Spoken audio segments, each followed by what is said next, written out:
السلام عليكم ورحمة الله تعالى وبركاته.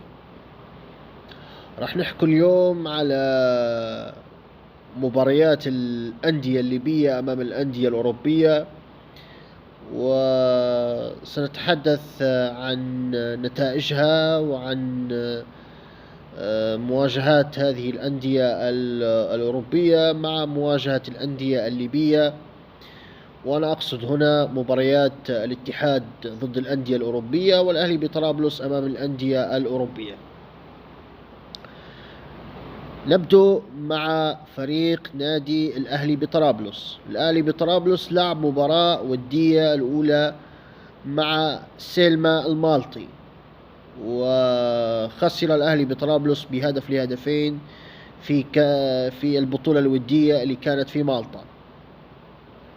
ثم لعب مباراة ودية ثانية في نفس العام مع فيردر بريمن الألماني، وفاز فريق الأهلي بطرابلس ب3 أهداف مقابل هدف واحد.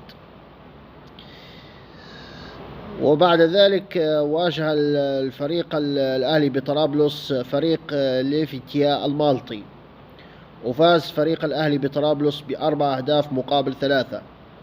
سجل الأهداف محمد الغنودي هدفين، ومحمد عيسى ومحمود بحير. وآخر مباريات الودية لفريق الأهلي بطرابلس كانت أمام أندرلخت البلجيكي في عام 2024، وانتهى اللقاء بالتعادل السلبي دون أهداف. يعني فريق الأهلي بطرابلس أبرز المواجهات اللي واجهها مع الأندية الأوروبية اللي عندها ثقل كروي على الصعيد الأوروبي هي مواجهة فيردر بريمن الألماني، وهو واحد من الأندية العريقة في ألمانيا.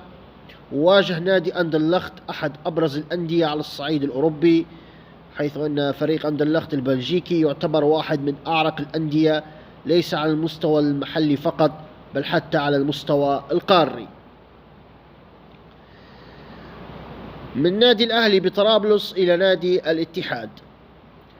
نادي الاتحاد أول مباراة ودية لعبها مع الأندية الأوروبية في السنوات الماضية كانت مع فريق نادي برشلونة الإسباني، وخسر فريق الاتحاد ب5 أهداف مقابل لا شيء. ثم في نفس العام واجه فريق يوفنتوس الإيطالي في معسكر في إيطاليا، وخسر فريق الاتحاد بهدف مقابل لا شيء. ثم واجه الفريق نادي لاتسيو الإيطالي، وخسر الاتحاد بهدف مقابل هدفين. سجل لاعب الاتحاد دولة نسينا. ثم آخر مبارياته مع الأندية الأوروبية فريق الاتحاد كانت أمام أولمبياكوس اليوناني، وتعادل الفريقان بهدف لمثله. سجل هدف الاتحاد إيهاب البوسيفي. يعني فريق الاتحاد أبرز المواجهات كانت مواجهة برشلونة، يوفنتوس، لاتسيو، وأولمبياكوس.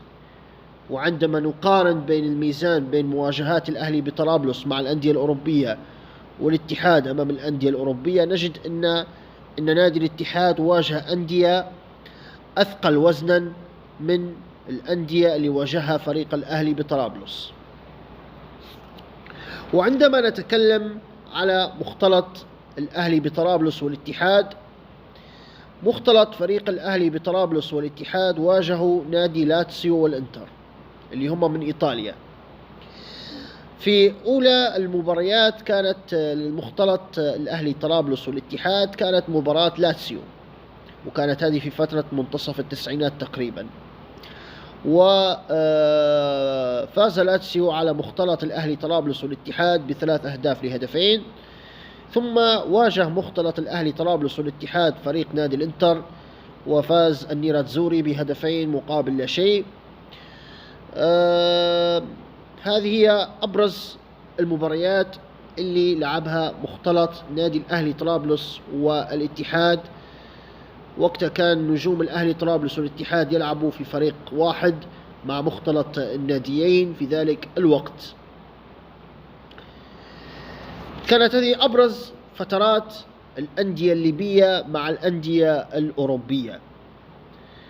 والأكيد بأن مواجهة الأهلي طرابلس وأندرلخت البلجيكي تعتبر هي المواجهة الرابعة في السنوات الماضية بالنسبة للأهلي طرابلس أمام الأندية الأوروبية، وكذلك فريق الاتحاد اللي واجه الأندية الأوروبية في 4 مناسبات في السنوات الماضية. خلاصة القول بأن الأندية الليبية تحتاج أن تلعب في مثل هذه المباريات مع الأندية الأوروبية لمعرفة مستوياتها ومعرفة مكمل قوتها أمام النوادي الأوروبية اللي تعتبر من أعرق النوادي على الصعيد العالمي، وكذلك على مستوى التقني والفني والتكتيكي والذهني. أكيد أن اللاعب الليبي يحتاج إلى اللعب في مثل هذه المباريات. وحتى نلتقيكم في تقرير قادم، تقبلوا تحياتي وإلى اللقاء.